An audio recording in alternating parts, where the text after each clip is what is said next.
Alright, so for those of you that may be new today, or if anyone has questions, feel free to ask away. Basically, what we are testing is Adrian's 5-minute model, 5-minute Q3 model to 4-hour expansion. The way the model works is we are marking out previous day high and low, OTE, and fixed range volume profile in the direction of that previous day close. And then we're marking out the 1-hour PD arrays within OTE. Hey, stick to the plan. Thank you for joining.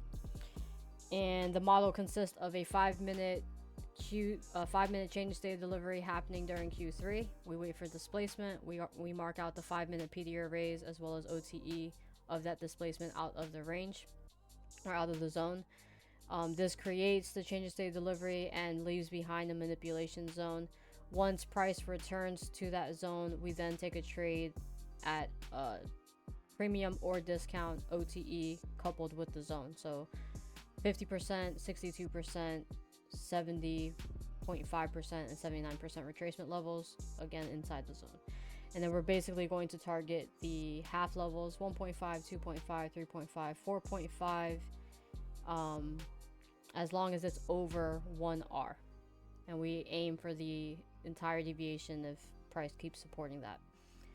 Any questions, feel free to ask away. We are at about 83 reps. And I think we went a whole Tuesday with no reps so far on this week. I think we had reps on Monday and they all got stopped out. So I am going to try to backtest as long as I can keep my eyes open today. I do want to catch up with price action to where we are now. So I actually have a lot. I need to kind of backtest a little bit more often in order to do that. So we'll see how today goes, and hopefully we'll be able to make some decent distance. So far what we have high and low marked out. We have OTE bearish apparently, and then we have the fixed range volume profile marked out within that. 1-hour PD arrays, let's take a look. So I had this SIBI marked out because it was in the OTE range. It looks like that's the only fair value gap really in the vicinity. I'll mark out this inversion just to have that there to say I did so, and then we'll see what happens. Okay, so we have this manipulation that occurred in Q4, so I don't have that marked, and then we have the AM Q3. So with this deviation, even when it returns to the zone, we cannot take a trade when it comes back here because 1.5 was achieved. So there was no trade taken from here, hence no trade on Tuesday. So now let's play price forward. Asia has opened. It's pretty much traded lower. We're at midnight. We took Asia low here. So these blue lines, like these light blue lines, this is my Asia session being marked out. These green lines are the PM session. So we traded below midnight. We're now back above it. We tapped EQ with no 5-minute bodies below that. And we're in Q1 now.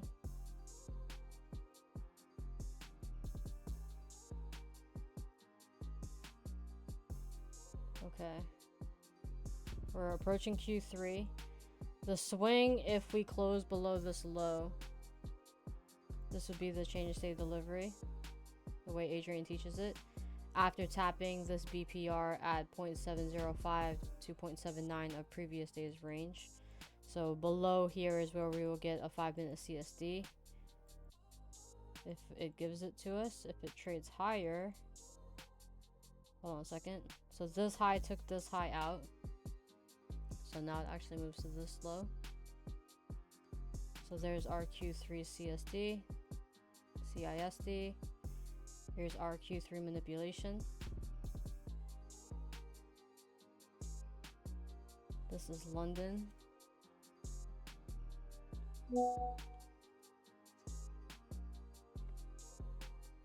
Were you guys able to hear that alert just now? That one. Let me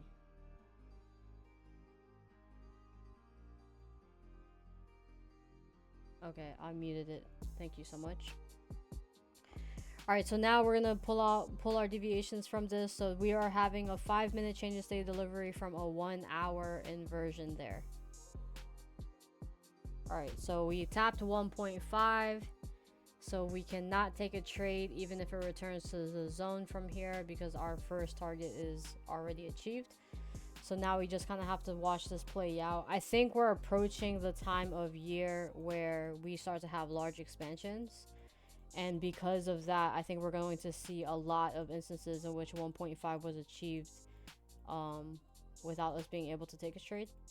But the reason that we don't take a trade from once 1.5 is hit before returning to the zone is because if this is counter trend, then this can actually be the manipulation swing to go higher instead, which is why we avoid taking a trade. Okay, yeah, so we flipped it. That is why we don't take a trade after 1.5 is hit before returning to the zone. And now we are into the next cycle with this being Q2. So I can now, oops, delete this. We don't have a study yet on, oh wow, okay. There goes 8:30 news. Hold on, let me bring that up. Let's look at the candle, look at the date.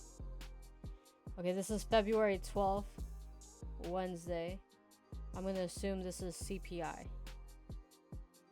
Second week of the month on a Wednesday. Yeah, so that's CPI price action right there. So I'm happy we were not in the trade. Hey Cozy, how's it going? Ooh, nasty. Look at that though. We traded higher into 0.79 retracement of previous day's range and then just died, going straight to a 62% extension. Unbelievable.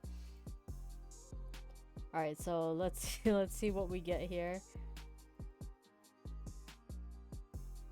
All right, so we have a Q3 CIST here. I think what's going to be tricky again is just getting in these moves before 1.5 is achieved. I think this is when the volatility goes crazy. All right, I'm going to also have this marked out because this is the highest high so far. Took out all of previous cycle, so that deviation from this swing was already achieved. Let's mark this zone out just in case.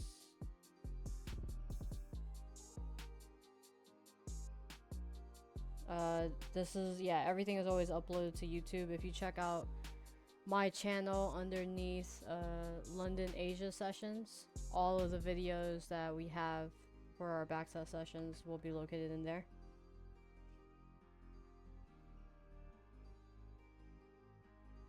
Welcome. All right, so 1.5 wasn't hit yet and it's returning to the zone. Now obviously we did have this big bearish displacement down, and we are bearish on the day, right? Because OTE was already bearish. We've traded below previous day low. We've now gone up to retest it, right? Previous day low. So this is like classic support and resistance for lack of better terms, right? But you have a range of some sort. We manipulate above that range. We trade below previous day low. Once you break this quote unquote key level, you return to it to test it, and it could very likely trade lower here. We're just gonna, I don't form fit, so we're gonna take the model mechanically. We have a Q3 change of state delivery here when we close above this high, according to the way that Adrian teaches it. And we have not yet hit 1.5, so we can take this mechanically as long as it meets the criteria for the entry. So we mark OTE of this range. So because the zone is within discount, we can take the trade as soon as the zone is tapped. We have this breaker here. I haven't been marking the PD arrays just because I've been mostly going by OTE and the zone for the entry. The PD arrays are what we're testing for. It's not a criteria. So let me just I'm just gonna point them out to you guys. I'm not gonna mark them. We have a breaker here. We have an order block here. I like this order block particularly because it at least took liquidity. The order blocks that I prefer to use is when we actually body the low, meaning we close below it and then close higher. But a sweep does well as well. And then we close above here and we have a fair value gap right at 0.705. So this is all good and dandy. We also, we do have a tiny inversion right here too. And there, which held this price up. And then if I had to guess, from this low to that high, or that close to that open, mean threshold is there, so respected. So once we confirm this OB, mean threshold was nowhere, no one went near it. All right, so I will place a long. I'm just gonna place one long at the zone so far. First target will be 1.5. Imagine that I have all the other entries up. Assume that we have all the other entries up. But this is the first one. And then once we see how it plays out, then I'll go ahead and record the rest. Simon, are you sure it's me, or are you sure, or is it another Jess? Because generally people mix me up with the other Jesses in the trading space. Is this the model that you are testing? The model you are trading? This is very close to my bread and butter setup, but it's not exactly my bread and butter setup. This has more rules than my bread and butter setup. I just trade a 5-minute model at session liquidity. I just trade 5-minute 2022 at session liquidity, or an iteration of it. Yeah, so let me share the sheet. All the rules that you need are here. You can start testing it if you want. All right, so let's see if we get in. All right, so we're in this trade. Again, stop loss is here.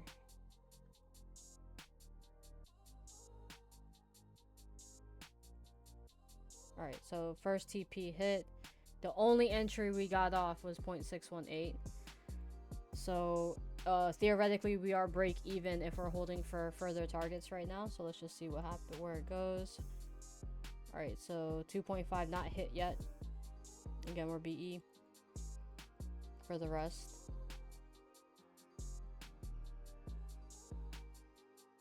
All right, so 2.5 hit. We're now at midnight and back at OTE of previous day's range.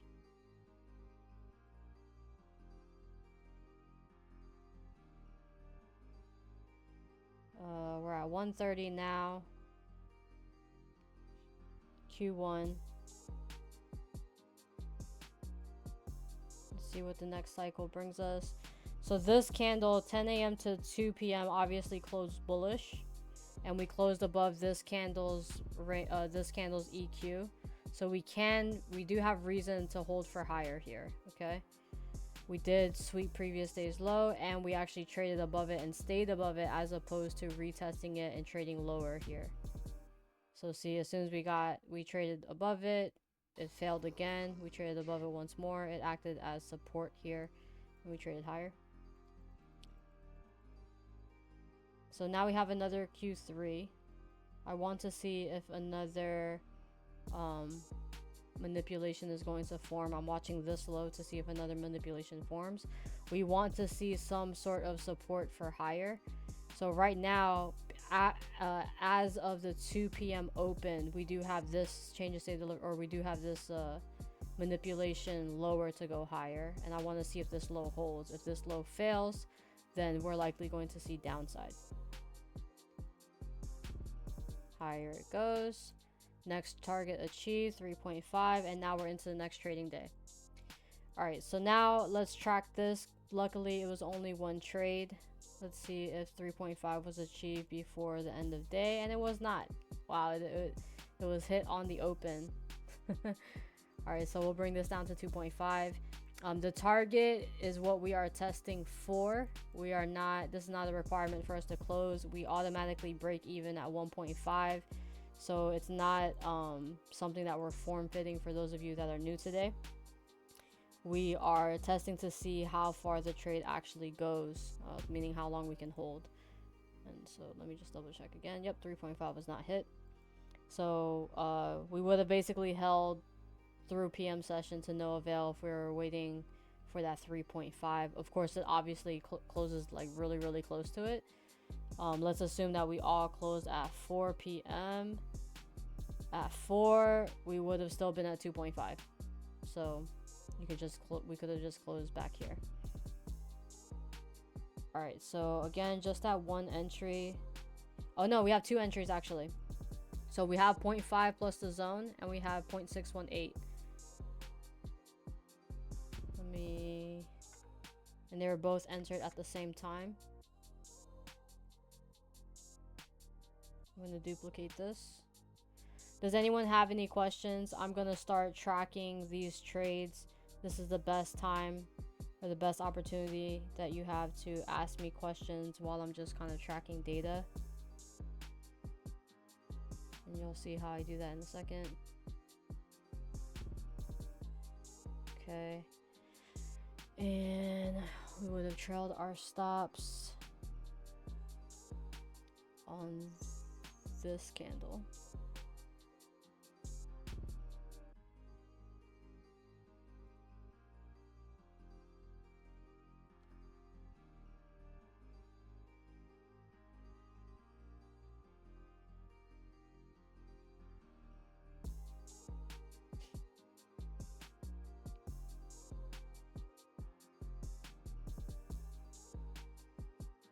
No worries. Have a good night, Stefan. Happy trading.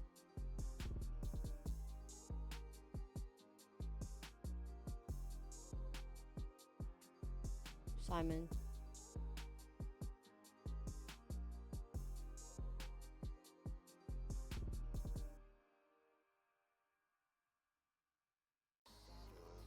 Is the last video on YouTube 3 days ago the same as this?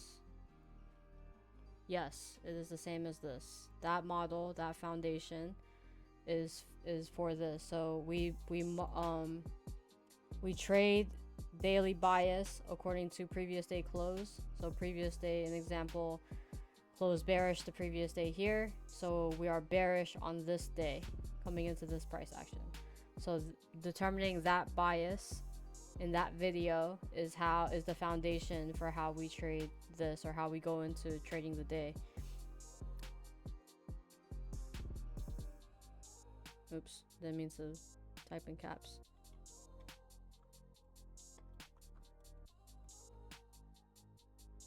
All right, so we take a screenshot first of the entire thing. Oh wait, I need a marker first. I need a date marker. Wednesday 10/10.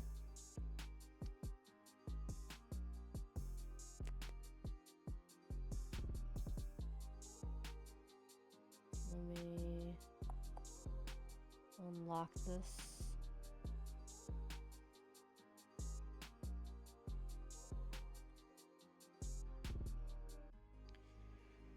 So if I'm to get to grips with this model, I should start with this video first 3 days ago. There's no more foundations further back. There's a whole playlist actually called 5-minute Q3 to 4-hour expansion.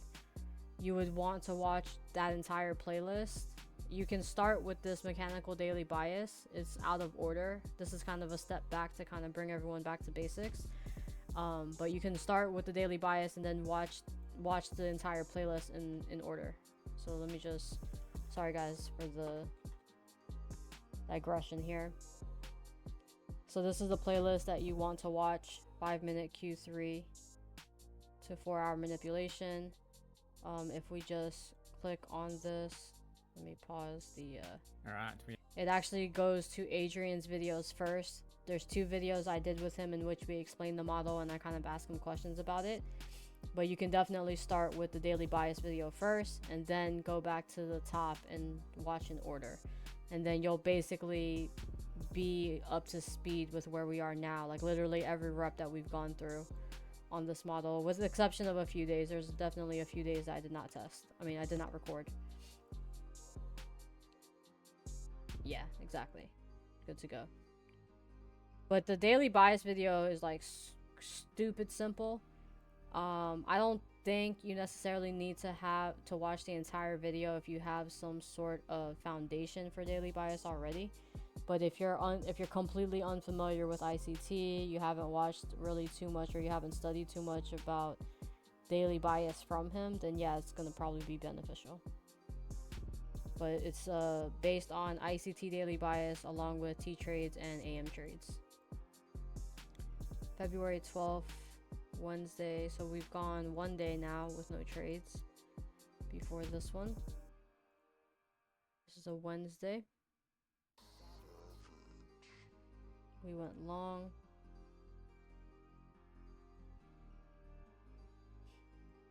I'm gonna just drop the main chart here first.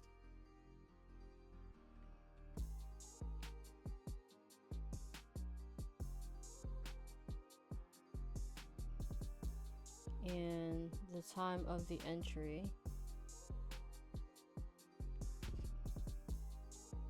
was at 10:10. Let me send this back. I don't know why. Oh, this one needs to go back. There we go.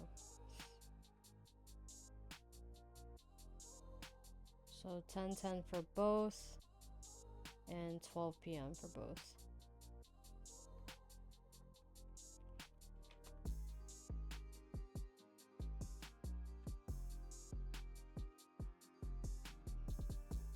I don't think we've had a 12 p.m. closed yet.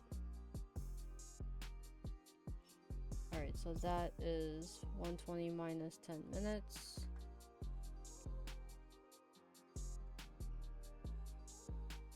Six to 10 a.m. candle.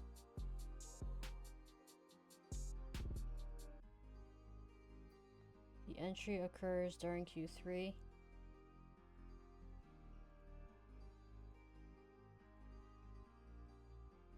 And both entries were inside the breaker.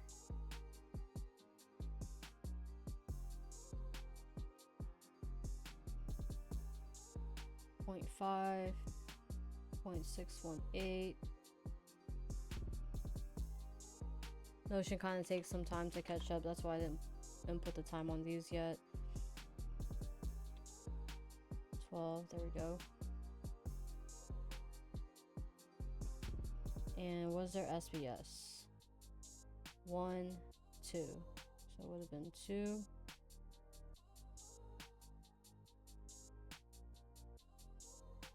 No 4, 5. It wasn't swept.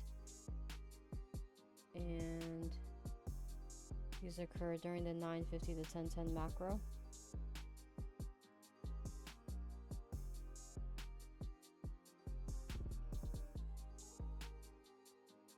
Both of them hit profit, and both of them hit 2.5. Alright, so now for the R, we go to the first position first. Long. Where's the other long position? Okay, why is it all the way down here? Okay, that's the first position.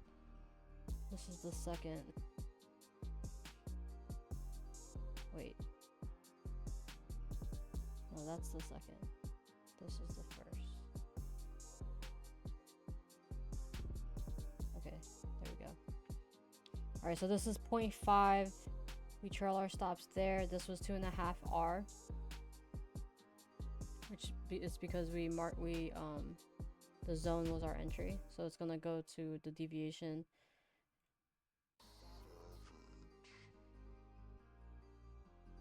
Oops. Didn't mean to do that.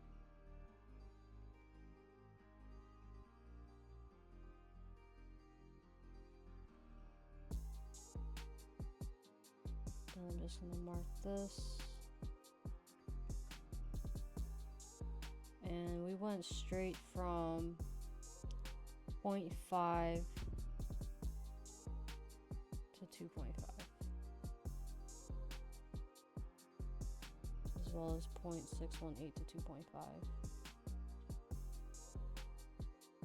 Alright, so now for the second chart.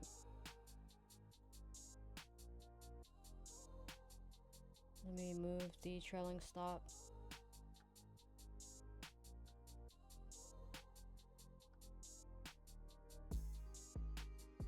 Alright, so this was 2.78R. Not a huge difference.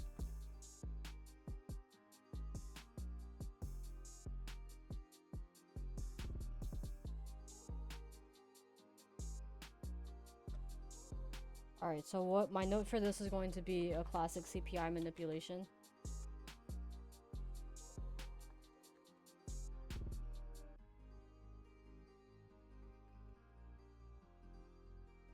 I am transitioning from support and resistance, but understand liquidity concepts too. Well, yeah, so, okay, great. So, really just these liquidity levels, let's say. I would say use those levels as support and resistance, and then I think you're off to a good start just with that alone. I actually don't know support and resistance myself. I never learned it. So if you're down to teach me, I would love to sit in on a session where you explain what support and resistance is. All right, any questions about that rep? We'll move forward here. We're on to the next day anyway, so we're good. I'm going to clear the charts now. So we move on to Thursday. We have our previous day high to previous day low. We have OTE marked out in the bullish direction by the indicator as is. We open taking previous day high. I'm going to mark out fixed range volume profile in the same direction. Then I'm going to mark out the 1 hour PD arrays.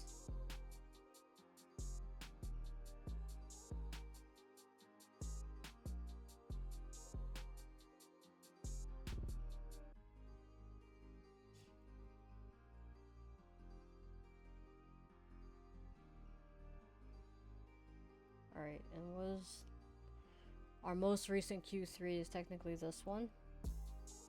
PM session Q3.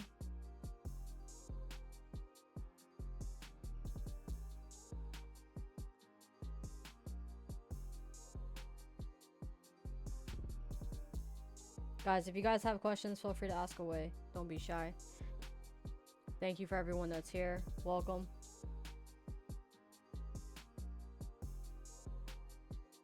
Alright, and then we have this one. I'm just going to keep these deviations up to see that we haven't met the high yet. We haven't gone to 4 to 4.5 yet. And then I'll just pull out this zone, although I don't necessarily expect to return to it. Just to have some sort of foundation of where we are. So AM, PMs, or AM Q3. Q3 AM. Again, this just kind of gives us the framework to move into the narrative for the next day.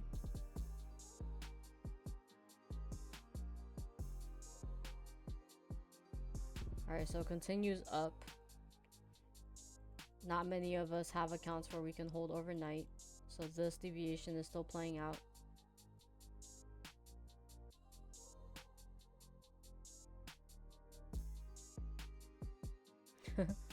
Thanks, stick to the plan, I appreciate it. Alright, so we hit 4 deviations here. And right on the beginning of Q3, we have a CISD. So the reason this is being considered, or could be considered, is because we hit 4 deviations, right? So between 4 to 4.5, we could see a reversal occur. And since there's a change of state delivery occurring here, we want to see if this will hold or have some follow through, basically. Now we can trade higher before the real CISD, but because this occurred during Q3 or was confirmed during Q3, we watch it. This is exactly how we would watch it live as well. We just mark it out until it's invalidated or until it's confirmed. Now As soon as we close the change of state of delivery, we have displacement right back up, meaning we left behind the fair value gap. So this is not necessarily indicative or supportive of lower pricing. So I would expect this high to be ran again, but we'll see. Yeah, so we're at the high, so this is probably going to get a flip. We're probably going to go for 4.5.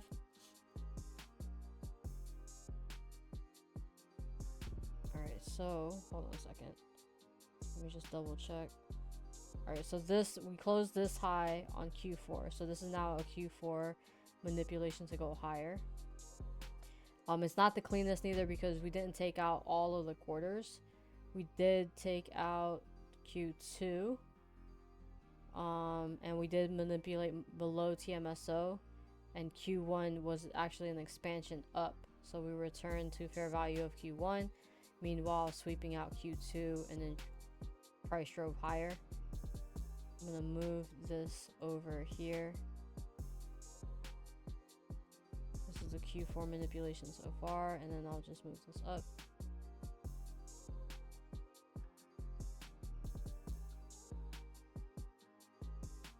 So this was a nice SBS here on open. Let me just show you guys. We have 1 break of the high here, 2 pullback, 3, 4 sweeping out 2, and then 5 driving into 6. And this happens, this SBS occurred at 3.5 deviations, or once 3.5 was tapped. So these continue. This is how you can kind of spot a continuation higher, which is why I didn't have confidence once I saw this displacement here, because we swept the low, we didn't close it, and then we displaced in the opposite direction. So kind of key signatures of a manipulation occurring.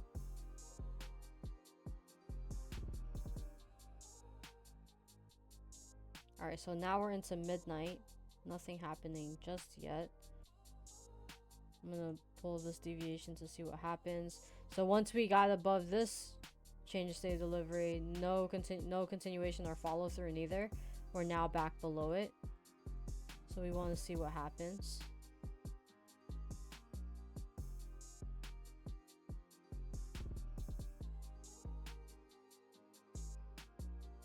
And we only trade from Q3 manipulations. Okay, so we're back below the same exact area. So we're just consolidating through Asia here. Not necessarily a bad thing. We're back at previous day's high here. Now for the daily framework, right? The reason why we mark out OTE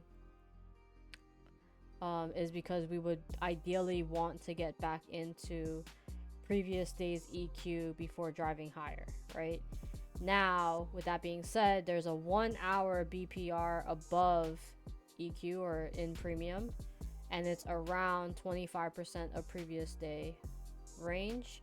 And we have this Q3 manipulation from the PM session low still holding, as well as we have PM session low right below 25% of previous day's range.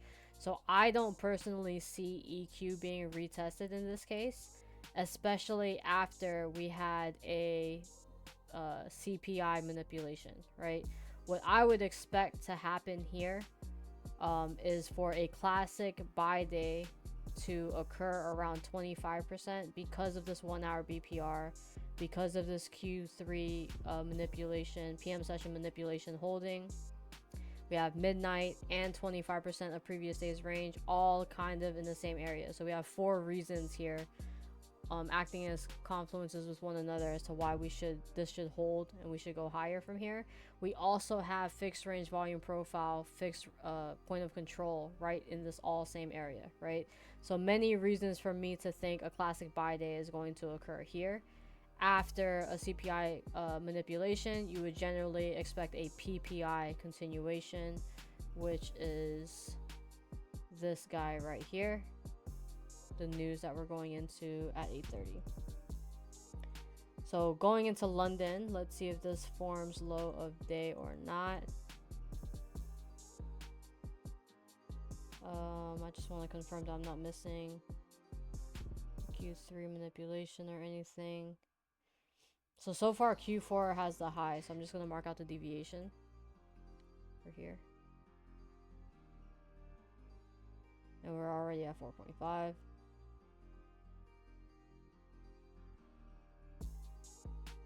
Alright, so now we're in the area that we wanted to be in. This we'll see here if this all fails or not. And we're in Q3. So far this is the only high. We want this high to be broken for a CISD higher.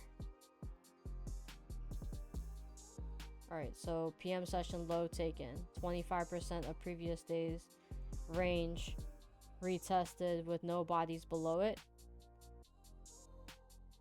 Previous days, midnight session or midnight level retested. Q3 it did actually sweep that Q3 manipulation, but this 1 hour BPR is holding. I'm gonna go ahead and delete, or I'm gonna back this up. I'll delete it. We don't need it anymore. Alright, so this is hold on guys, I just want to take a look at what's happening. Okay, PM high taken. This was my weekly outlook, by the way. It was consolidation into this daily array, then to the high. So far so good. Alright, so this is everyone knows this is my A+ model from here. We have a 5-minute CISD out of a 1 hour PD array. This is 100% my bread and butter. Simon, you asked earlier, so we do have our Q3 manipulation here, or Q3 CISD here. I don't know with this reaction. I don't know if we come back to it or not. Let's mark out this zone, this new zone created after we swept this previous Q3 zone. So we have a London Q3.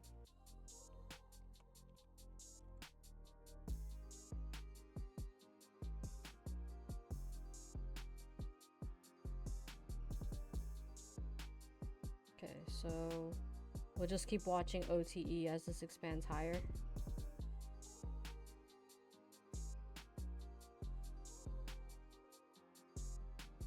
Adjusting it to the new high. Oh, we can't take a trade. Or I wouldn't recommend taking a trade right now. Approaching 8:30 news. So PPI is kind of one of those. It is of the red folder news events. It is what I consider high impact of the red folder news events. And I don't mean yellow folder, orange folder, red folder. I personally only watch red folder news events, but within the red folder news events, there are some events that are high impact and there are some events that are low impact. So PPI is technically medium impact to me. The only high impact red folder news events I consider are CPI, FOMC, NFP.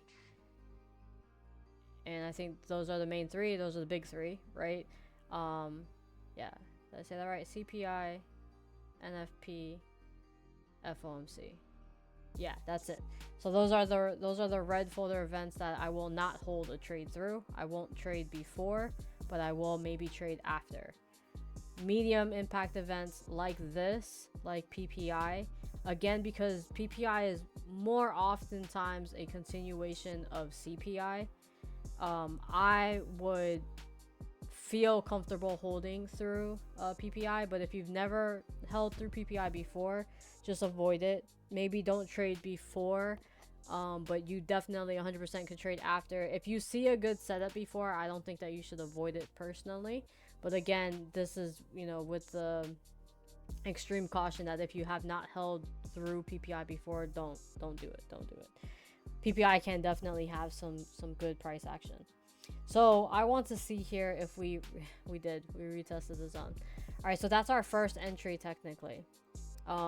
We are more than an hour away from news. We're about 2 hours away here.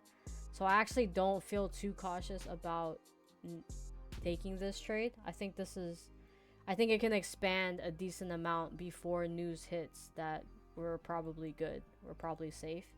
So again, just count this as the entry.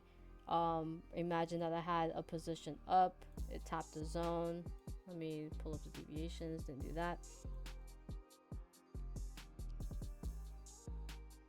And we are targeting 1.5, which happens to line up with previous day high. Stop loss there as usual.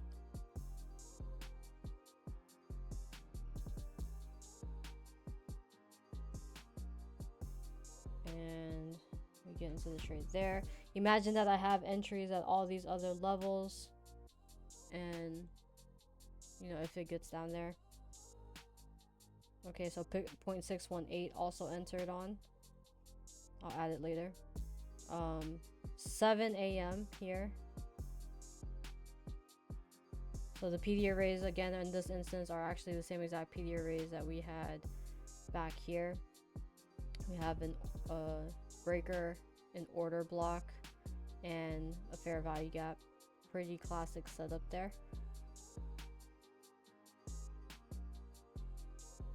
Oh, so see, we hadn't actually expanded that much before PPI, but there was PPI.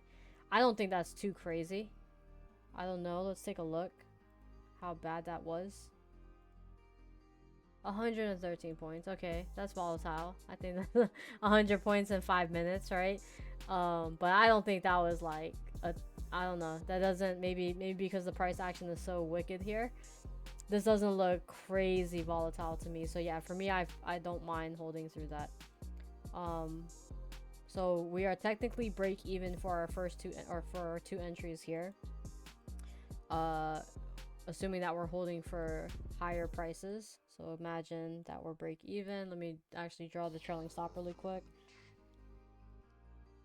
1.5 hit on that candle.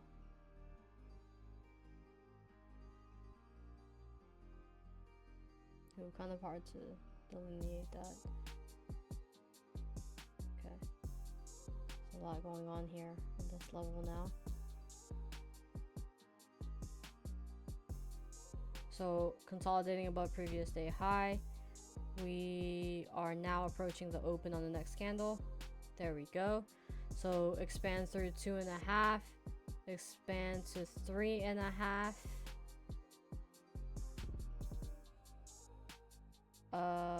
Hold on a second. So is this same strategy that is used by Adrian in Kingline streams, or a bit different?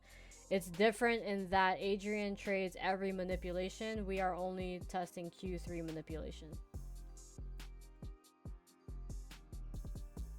And he actually he requires less rules in his trading as well. The backtest session, so he has less rules for his live trading. I also have less rules for my live trading, but it helps to have more rules in backtesting to keep it mechanical. So that's the reason why the backtest will always kind of slightly vary, to be honest. No matter whose model I backtest, there's always some sort of discretion built into the model. That's a very wide blanket statement. No matter whose model I've ever backtested, there is some form of hold on a second. Yeah, there is some form of discretion, and I have to make that discretion mechanical in order for the backtesting to be thorough. So it is what it is. So the reason we backtest Q3 only is because more than half of the time the manipulation is probable to occur during Q3. Of all the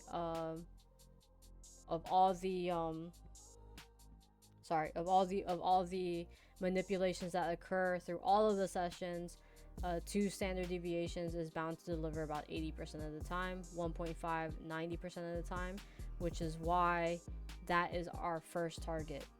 The only exception for Q3 not being probable to be the manipulation is Asia, where Q2 is likely to be the manipulation. So again, the way Adrian trades is he will trade all the manipulations. If he sees a manipulation in Q1, he'll trade off of that, blah blah blah. But we are only trading, we basically made it very strict to backtest the most high probable model to see what those numbers turn out. to be. So far, we are hitting a 68% win rate with this one, with just trading the Q3 framework, and we're averaging about 3R. So 3R at 68%, I don't know if you guys know that that's a really good model off the top of your head, but 3R at 68% is killer. That's absolutely killer. Just can you handle losing 30% of the time and be okay with that? If not, this probably isn't the model for you. So 3.5 achieved. We are break even now again because we've already hit 1.5. Let's see if this manipulates lower or if this continues higher, or this goes lower, continues higher. So 4.5 achieved. We are now completely out of this trade. Let me just track it really quick for you guys. Again, if you guys have questions, now is the time to ask me. While I'm kind of just clicking around. Let me delete this. And I will also delete this, clean it up a little bit. Delete that one.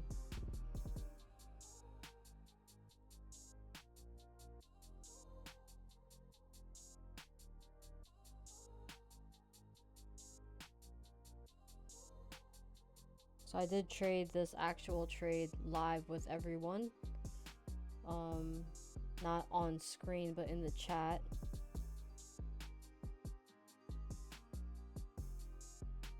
This was my 12K day. Ooh, that's a good question. Get Clippy. So I technically have been backtesting since day one. Like, there was never a day in trading that I was not backtesting. I never ever tried to trade without backtesting. So efficient in which you mean like I can go through, I know what I'm testing for, I know what to track and things like that. I think maybe it took like 3 months realistically, because yeah, that is a wild, yeah, that's a wild win rate for 3R. I don't know if, you know, thank you for your enthusiasm. That is a really good stat. But so for me, yeah, like it took me 3 months because I backtested 250 reps of one model in about 3 months. And that's actually how I got the name Backtest Jess. So this model right here that I've shared across Twitter multiple times, this is what I call the 940 opening Judas. There's a 920 opening Judas, a 930 opening Judas, and I did a 940 opening Judas. And I did 252 reps of this guy, or maybe just shy, I don't know, I think 252 reps, and I completed this backtest in about 3 months. After I did this, then I call myself proficient in backtesting after this, because you start to learn like what it is you're actually testing for and not testing for. I actually do have a video on YouTube as well that's not publicly listed, so I don't know if everyone knows that this video exists. I have it unlisted and it's in my bento, but I'll give you, oops, I don't even think I have access to it apparently. Let me go to the link and get it all the way down. There we go. So I'll share this guy with you. Oops. And this is kind of like this is my intro to backtesting. This is how I teach people backtesting. It's not something that I learned from other people. This is kind of self-taught in some form or fashion.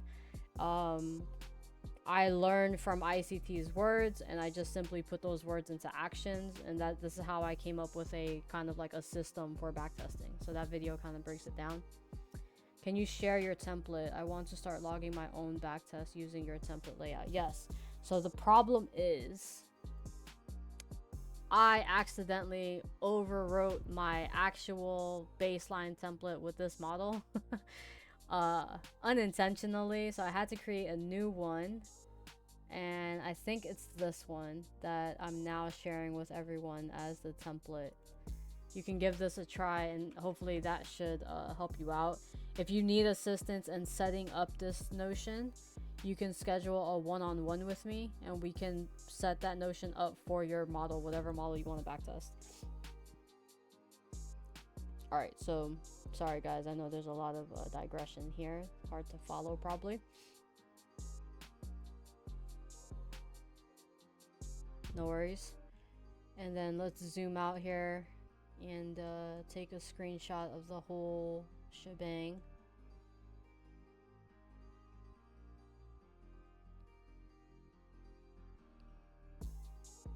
Alright, so this is, I need the marker.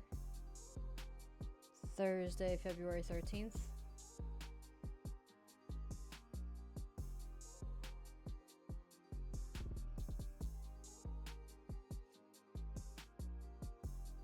I had steak for dinner tonight. What'd you guys eat for dinner? I hope you guys had dinner. You guys should eat dinner if you haven't had dinner. I had steak and carrots. Didn't have anything green, unfortunately.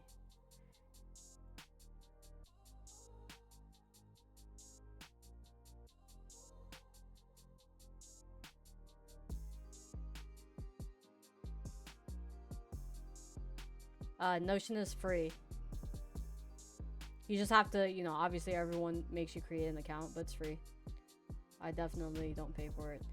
And if you don't like Notion, you can use Google Sheets. This was a long...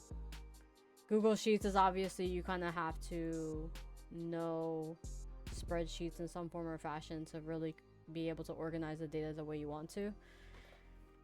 And Notion is a little bit more user-friendly for that reason. You can manipulate the data a little bit easier to spit out the results that you're looking for, or spit out the information that you're looking for. So I use Notion for that reason, to make it a little bit more user-friendly for everyone. Let me copy the link one more time.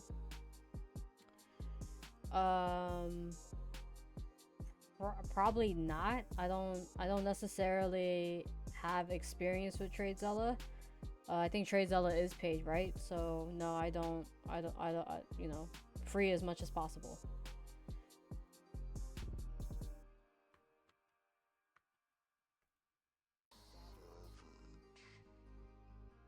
Okay. Alright, so I'm going to track these trades individually now because we do have different entries for them. Let me zoom in here.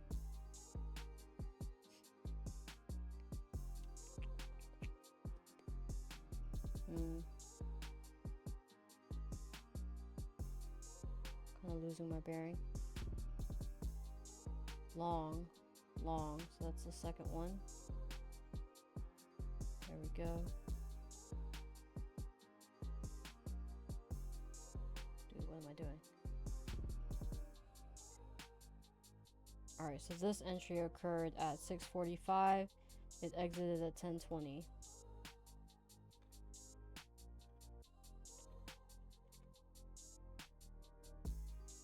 I see the questions coming in. Give me 1 second really quick.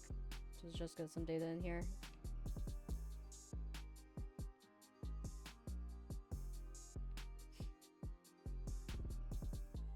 Yes, it's probably not the cheapest, and free is cool. Yeah, I mean, from what I understand, I think TradeZella is a really great tool, but I think for any novice trader, free is always going to be better because you're already probably dedicating a lot of time to studying, and you're losing money through time. And so anything that offers you a free tool, I think, is a good starting point. You're already investing your most important asset, time, so you might as well not waste money along with that. Do you do these sessions on a weekly, daily basis? Trader Akbar or Trade Rakbar? Which one is it? Trader Akbar or Okay, great. Trader Akbar, welcome. I do this I do this Tuesdays and Thursdays at 7 p.m. and Saturdays at 12 p.m. Thursdays I've actually kind of changed into 8:30 p.m. Eastern time, but sometimes I will hop on at 7 prior to 8:30. So at 8:30, Adrian and I, who's the traders whose model this is, or he's also a mod here. Adrian and I review price action and do a forecast of price action on Thursdays around 8:30. On occasion, I have hopped on to do the backtest session even before that. I just find that, you know, me and Adrian are probably spending an hour or two on the chart sometimes during that review and forecast, and then I'm also spending an additional hour to an hour and a half prior to that backtesting. So in efforts to not grind people down and kind of get them super exhausted with what the hell we're talking about, I try to keep the sessions short. I myself run 4-hour backtest sessions on Saturdays quite often, and whoever sticks around sticks around. So you know, to short answer, yes. Long answer, just gave it to you. So this is 4 hours minus 25 minutes, 240, 215. Saturdays at 12 p.m. Eastern time.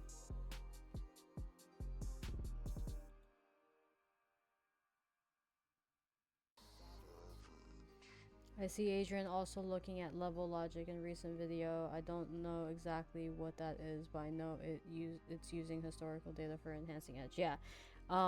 Level logic. I don't are you talking about his video from Thursday where we did the review together? Level logic is actually something very, very new. Like that, literally in that video, it's something that he's testing. But you know, all of us who backtest, we're all fans of the data tools, right? So anything that can provide historical data beyond what we have access to as far as TradingView data, because TradingView only gives us about 10,000 candles worth of data. So anything beyond that is definitely helpful. This is Q1. Both entries are actually during Q1. And I believe both of them, both of them, that's on the OB. Second one also on the OB. I'll just use OB for both. The other one also had a breaker entry. The breaker as well. Let me see if they got in the fair value gap. And this one also got the fair value gap. Alright, this is 0.5. This is 0.618. Right. Yes. And was there SBS? Sorry. 1, 2, 3, 4, 5. Yes, there was. So this was 4. This was 5. That was a sweep. And the entry occurred not in the macro. And this hit all of them. Money. R was 4.5 R.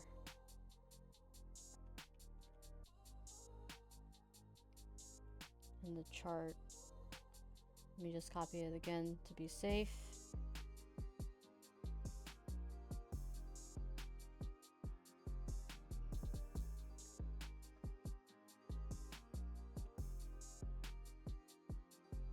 So see, I actually traded this same exact price action according to different logic. I wasn't necessarily following the rules of this model at that time. I think even by this time, Adrian maybe not had all the rules mapped out, because we were actually preparing for this backtest for a long time. Somewhat of a long time. I had told him that I planned on testing this for Q2. But I was trading my 5-minute model in this time frame, or at this time in the year, and I was still able to capture this model without following his model mechanically. I was still able to capture this trade, I mean. So this is 4.98 R. Sorry, let me double check. 4.98 R, and this was at 710. Oh, so that one was in the macro. Interesting.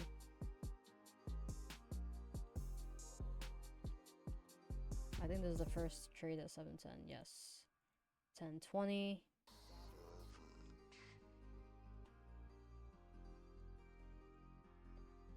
So that is 3 hours plus 10 minutes. 3, 180, 190. 6 to 10. Also Q1. this was 650 to 710. Same thing. 4.98R. Right? Yes. And the link.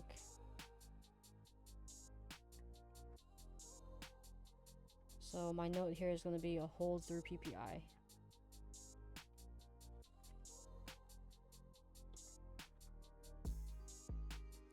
So the beautiful thing about this trade specifically is the 5-minute alignment with the 1 hour PD array here. So we had this 1 hour PD array marked out prior to price coming to this area.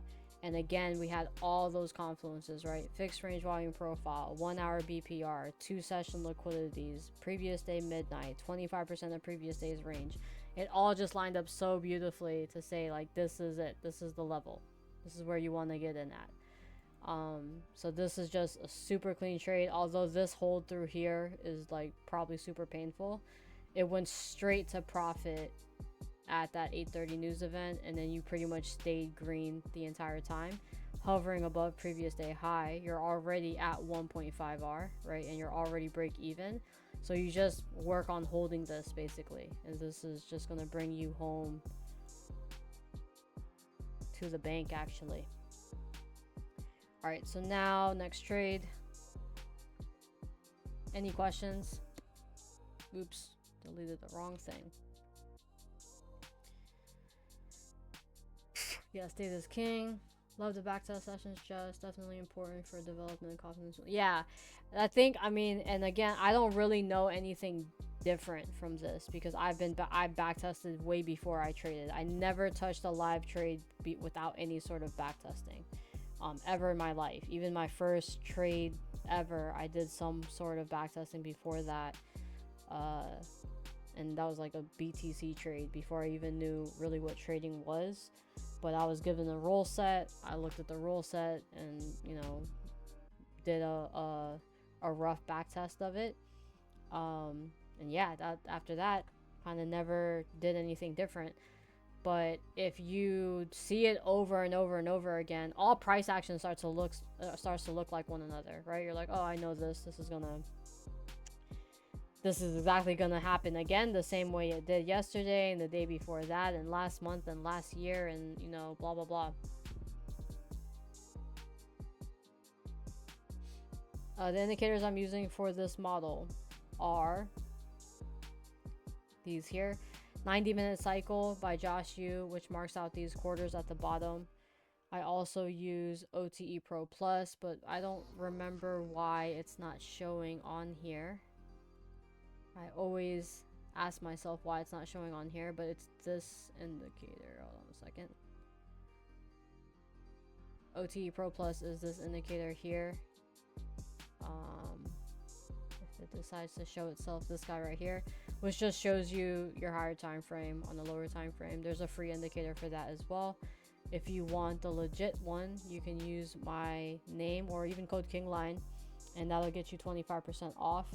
And then we also use ICT kill zones and pivots by TFO. This is a classic if you're trading session liquidity in general, and we don't use this. This is actually just extra. So basically, just these three really.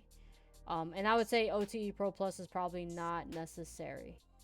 The main thing is going to be, oh sorry, OTE is OTE. That's why I keep wondering. I'm an idiot. I keep thinking it's good lord. I keep thinking it's this, and it's not this. This is higher time frame. I'm an idiot. I keep thinking it's not showing up. This is OHLC. No, it's not. Which one is it? This is PO3. Sorry. This is PO3. And this is OTE. Too many acronyms. So OTE marks out automatic OTE for you. And then ICT kill zones marks out the session liquidity. There's like so many videos on what settings to use. And then we also use the 90-minute cycles by Josh Yu. Yes, that's PO3. Yeah, exactly. Sorry.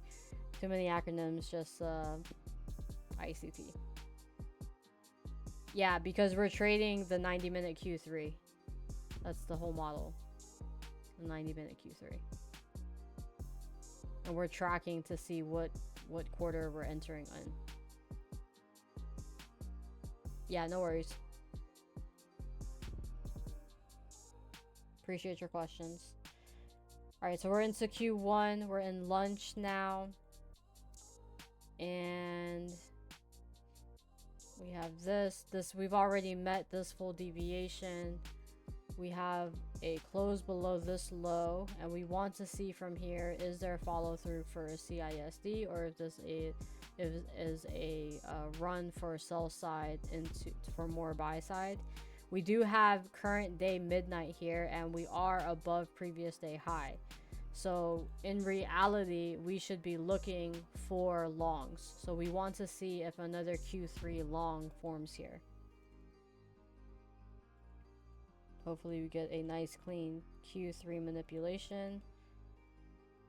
All right, so here's Q2. Looks like we're gonna get a Q2 manipulation instead. We have this so far. And again, we can only trade off Q3 manipulations. Yep, so Q3 manipulates and expands higher, creating a new high. Here's Q3 here. There's not a trade for us to take. And this is end of day. Yeah. Okay, so if you would have chosen to hold past 4.5, and you could have, because we're all break even at 1.5. If you would have chosen to hold, this would have gone even further for you. No worries, Simon. Guys, feel free to ask all the questions that you need. We're all here to help. Alright, so we're going to finish up one more day, Friday, and I'm going to go ahead and hop off. Because I'm pretty sure someone is going to be streaming live at some point tonight, no? Probably.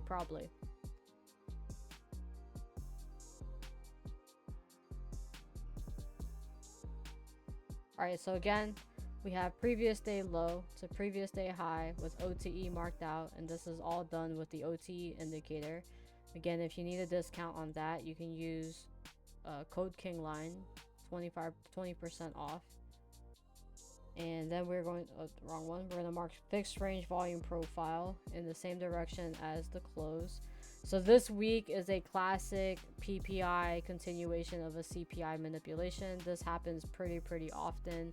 If you go back and look at every CPI week, if a PPI is following CPI, it like a high percentage, I don't know the percentage off the top of my head, high percentage of continuation from CPI. If PPI is before CPI, usually CPI is still the manipulation, and it ends up usually, sometimes it'll be PPI on Wednesday and CPI on Thursday, and that usually ends up being like a Thursday reversal type of situation.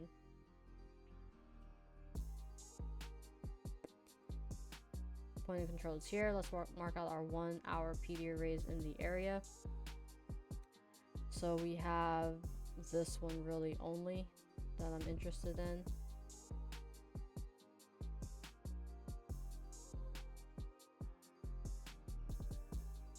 Mark this one out too.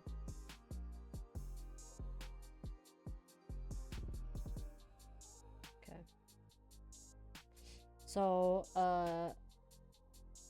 being that PM session low is below EQ, this is a day when I can see price coming back to EQ, plus our 1 hour PD array down here. Our most obvious 1 hour PD array is also down here. So what we would want to see here, we have this Q3 manipulation that has not yet been confirmed. We need to close this low first. But once we close this low, we have a deviation that's possible to play out.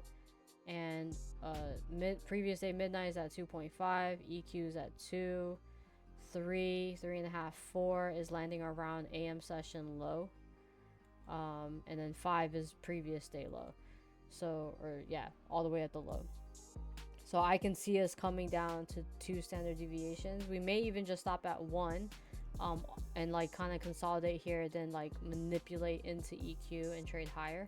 Not quite sure, but this is a day when I can see previous day EQ being retested. So ideally, like Adrian will kind of map this out at the beginning of the day.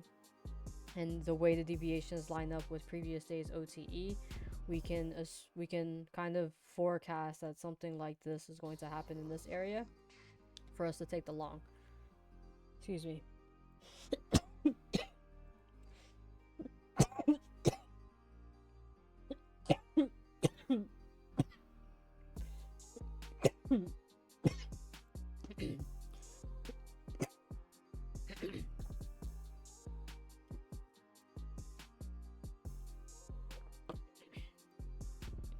Alright, sorry about that. Oops. I'll delete this now.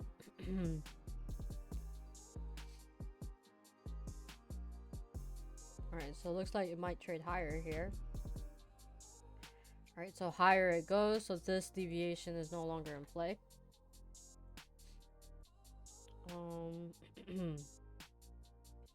We can delete this too. The most recent Q3.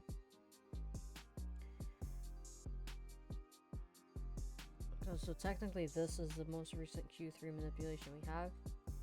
Again, just to kind of provide some framework for us. This one here. For shits and giggles, I'm going to mark out OTE of this to see if it came back. Yeah, okay, so came back into OTE.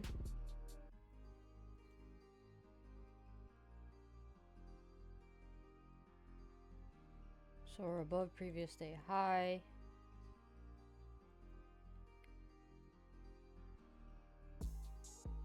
We close this low here inside of Q3. So potential Q3 manipulation here. If it starts to expand as well, it can easily flip it. We're well beyond this deviation, I believe. Yeah, okay, that's the one that we ran out. Let me mark out this one too. Okay, so we're at 1.5 here. So at the half levels, if it's going to have a continuation, we'll usually see sell stops or an SBS form at this area, in this area. So this could just be a run on sell stops to go higher if it closes above the high again. That's hilarious. Just go straight up to it. Alright, so we're at midnight now. So another Q3 didn't happen. We ran Asia high here right at the open of midnight. We need another Q3 to give us some framework to trade off of. Otherwise, we have no trade. We have no trade idea to work with.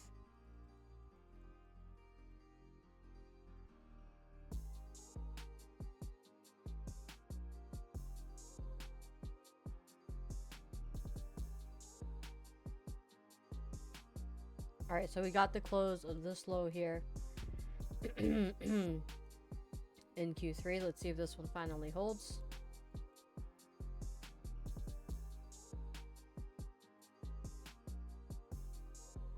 Mark out our deviations in case it does. 5 brings us into EQ. So we ran Asia high already. We have a London high. Ooh, not looking good. Let me mark out OTE. So I don't form fit, so I'm going to take the trade anyway. Imagine that I have a trade idea here. We have a stop loss. The reason this is a Q3 manipulation, the reason this is a Q3 manipulation is because we closed the low inside of Q3.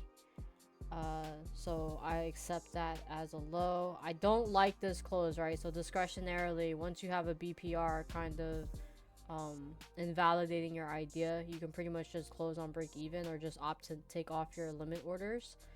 But for the sake of backtesting, I don't form fit. So this is a theoretical entry here, or this is an entry, and we'll see if we get stopped out. Alright, so we're in all 3 entries, 0.5, 0.618, 0.705. We didn't get 0.79. 1.5 is, of course, our very first target. And then we are break even. So we're break even now, and our first target is theoretically hit.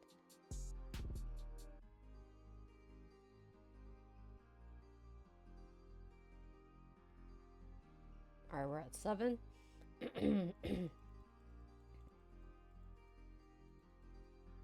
Alright, so we do have this CSD here, right? Or CISD here happening after 1.5 was tagged.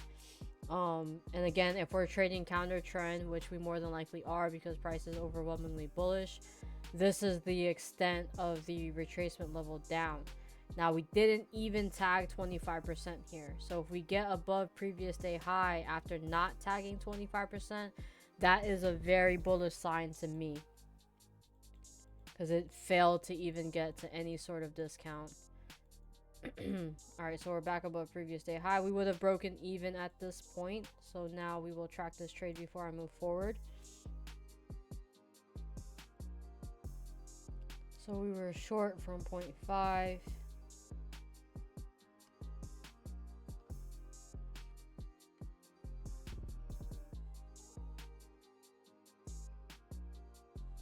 Excuse me.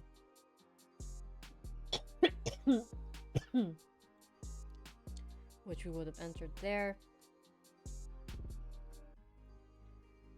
Bring this down to 1.5. And then just bring that forward to the break-even spot. This is our 0.618 entry.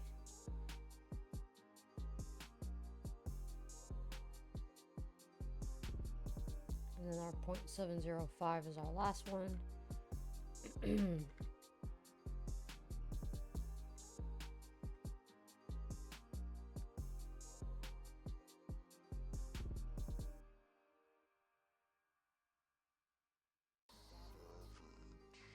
Alright, and then I'll bring them all. Oh, okay, wait. All 3 entries did not break even yet. So 0.618 is just about to break even. Let's play one more candle. Okay, that's broken even. And now let's see if 0.705 breaks even or if that holds. Okay, that broke even. Alright, so let me zoom out here for the screenshot of the entire context.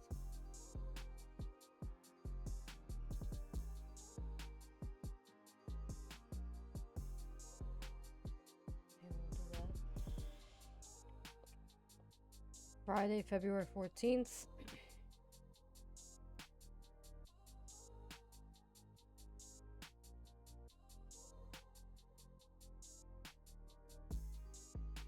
So I have 3 entries here.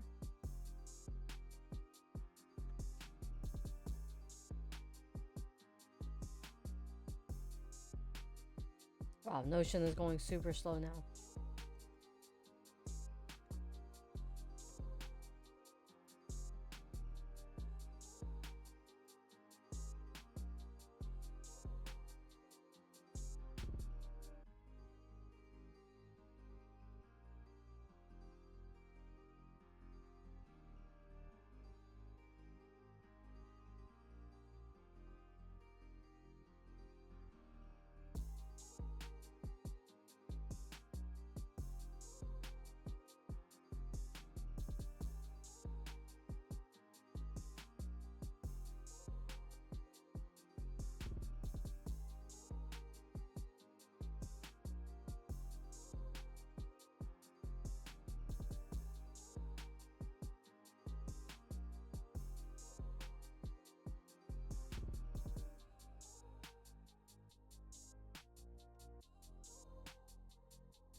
Alright, I'm gonna go ahead and track all these trades individually now.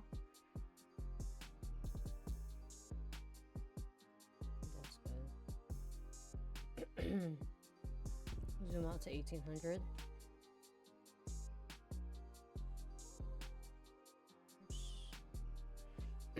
And let me do the trailing stop really quick.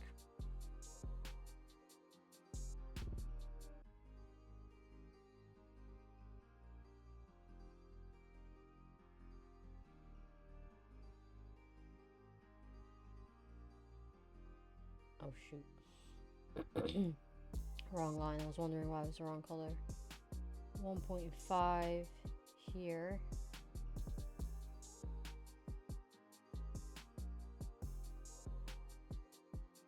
There we go. Back this up.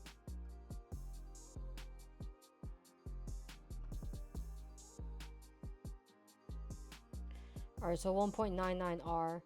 The reason we didn't take the entry on the zone, guys, is because we require premium, so at least 0.50. So Adrian would normally take the trade right on the zone, FYI. As long as the RR to 1.5 is over 1R, then he's good to go. But I require at least premium.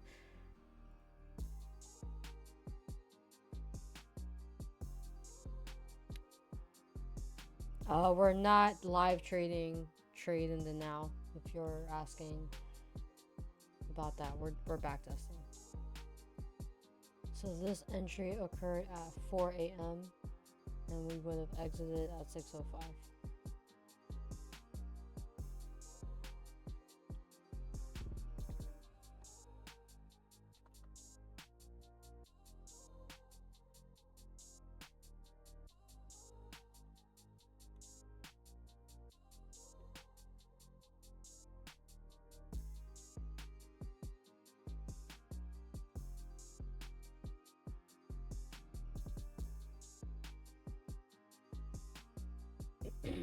4 a.m. entry is during Q3.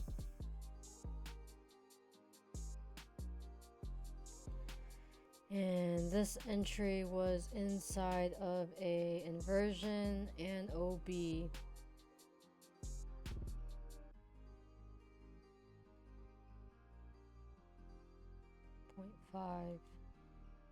0.618, 0.705.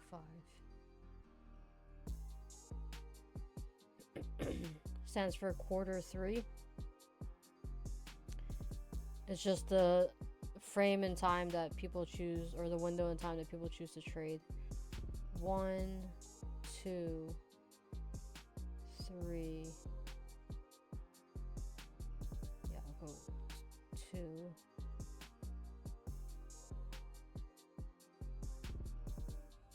Thanks, trading now. I hope the right backtest Jess. A lot of people mix me up with the other Jesses. Appreciate you. Alright, so let's go with let's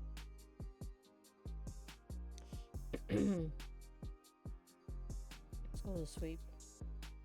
Or 5 and 4. Looks like we do get a 5 and 4. I don't know if it fails, but we'll see. 5, 4. This entry was during the 350 to 410 macro.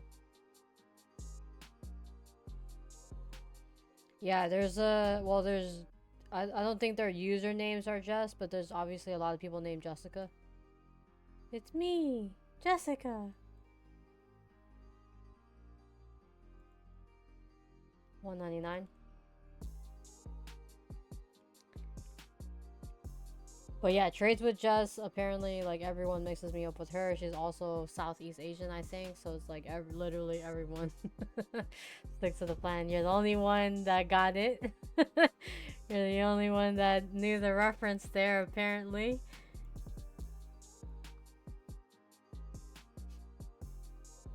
So yeah, everyone mixes me up with trades with Jess. She's also really big on YouTube as well. So like people assume that that's me, but it's not me. Alright, 0.618. We'll move this up.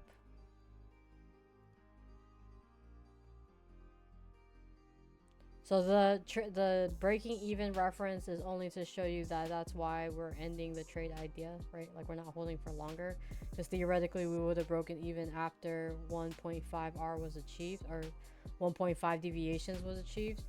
So whether you were holding for, if you were holding for further prices, we would have broken even there. But our first target being achieved is where we would have closed the trade, or whatever target you were aiming for. 2.92R.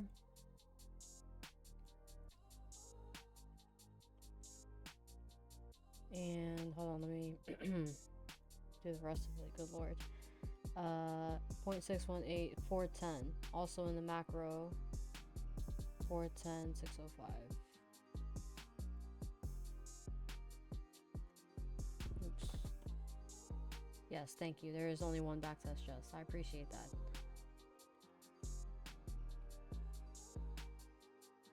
I'm just not one of the influencers that wants to be an influencer. I never wanted to be an influencer. It just kind of happened on accident, and it fucking sucks. Excuse my language. I will mute that out later.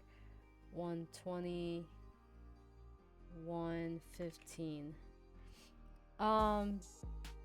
Because you don't necessarily sign up to be an influencer, right? Like, if you go back on my Twitter, it's not like I was like, oh, follow me, look at what I'm doing. I just really legit just shared what I was backtesting, showed everyone the result of backtesting, showed everyone what I was doing throughout my journey, and as a result, you gain followers, right? And wait, did I mark the other one as a Q3 entry? I did. And you know, then you kind of realize the hard way that you don't necessarily like everyone watching your every move, and like everyone looking up to you for answers, and like, no, I'm not, I don't even know where I'm going. I don't want to tell you where to go to. So for me personally, I don't want to be a mentor. I don't want to be an influencer. The reason I started trading was literally to disappear, not to be in the eye of everyone and their mother. So for me, I don't like it. I'm an introvert to the core, so I don't like it. But you know, to each his own. It did definitely help to be an influencer as I was coming up in my trading career, because again, as I gained this following, I did earn affiliate commissions as a consequence. And these affiliate commissions did allow me to buy evals. So I'm forever thankful that I was given this opportunity. I just don't want to play anymore. I don't want to do it. So yeah, kind of, that's just the way it goes. Alright, so this entry occurred at 4:30, also 6:05, and that's a Q4.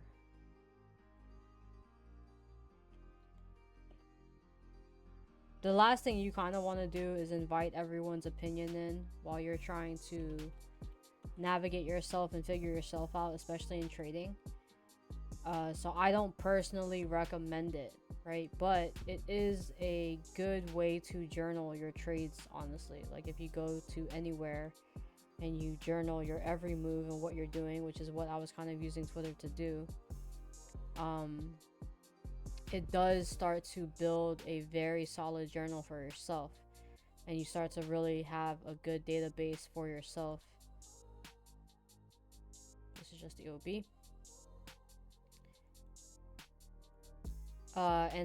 And again, as a result, if you stick with it, you start to gain a following, and then you can use that following to monetize it in some form or fashion.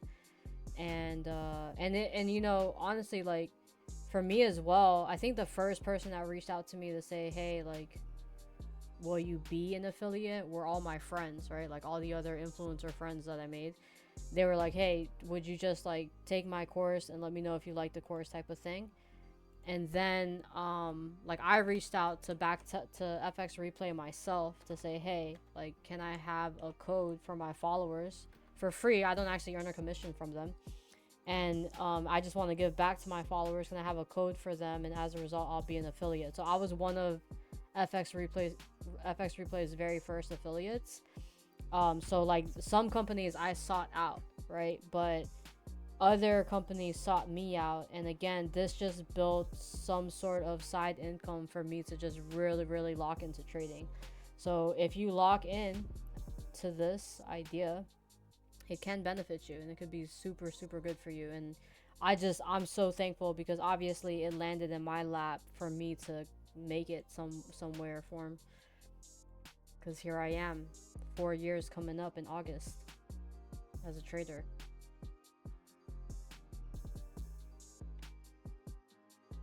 Alright, so let's see what we get now.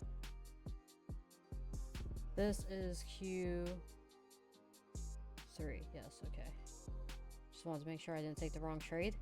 Here we are at 10 a.m. I want to see if a new manipulation forms to go lower, because we never did retest OTE, and we're kind of just hanging out at previous day high. We also did not tap 25% of previous day's high. Just wanted to check in to say I do not think I'm ever coming back to X. Yeah, extremely thankful. yeah. That's me, Simon. Thank you. Yep, I am not like I'm really thankful for what I was given, but I don't think that just because I'm not gonna just go with the flow and just see where it goes if I know I don't like it. Because like the larger my following got, the more I was also exposed to negative comments, and you know, like, I hate to break it to you, but I have thin skin and so I just don't care to like hear everyone's comments. And you know, I'm perfectly fine with admitting that I have thin skin and I don't want to hear what you guys have to say about me. So like, bye. That's really it. So I'm perfectly fine with my decisions in life, and I'm the only one that has to take care of me. No one else pays my bills, so it is what it is. All right, so higher we go. And ooh, let's see, we have this high here. Thank you, I appreciate that.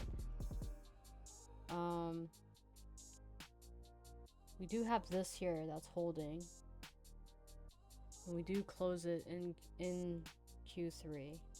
That's not a strong manipulation. I'm just going to mark it to watch it, because the low of the quarter is all the way down here in Q1. This is the actual manipulation. I'm gonna pull this deviation up. Again, we can't work off this framework here because we don't trade anything other than the Q3s. I'm just gonna watch this area as the holder to break.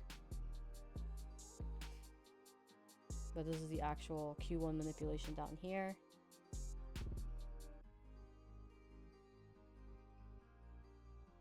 Alright, so we don't get the Q3 manipulation that I wanted, which would be here ideally. So we have just a straight up expansion from Q1 into Q4.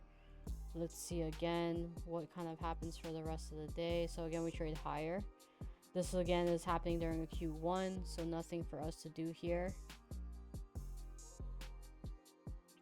And this is why Adrian will be open to trading all quarters, because limiting it to Q3 is obviously only going to give you about half the opportunity, but higher probability obviously. Alright, so again, nothing for us to work with. It did expand all the way into Q4 and we are at EOD. Great, so we finished up Friday, guys. I'm going to leave a mark here maybe so I know the next time we come back to this price action, I know where I left off. Maybe I should start doing that. We are going to call the session here. Does anyone have any questions about anything? It can be about the model, it could be about me, it could be about trading in general, it could be about you. No questions, going once, going twice. I'm Filipino. Well, my family is Filipino. I'm American. I was born in Hawaii, raised in Hawaii and Virginia. So I'm both East Coast and West Coast. But my family is Filipino. My parents are second generation immigrants, technically. Both of their parents, well, my mom's parents were US citizens already, but my mom was born in the Philippines and did immigrate here. But she's a second generation immigrant in the sense that her parents were Americans. They already had their citizenship, right? So she was already a born US citizen. My dad was a full-on immigrant and he was naturalized here, so he's now a citizen.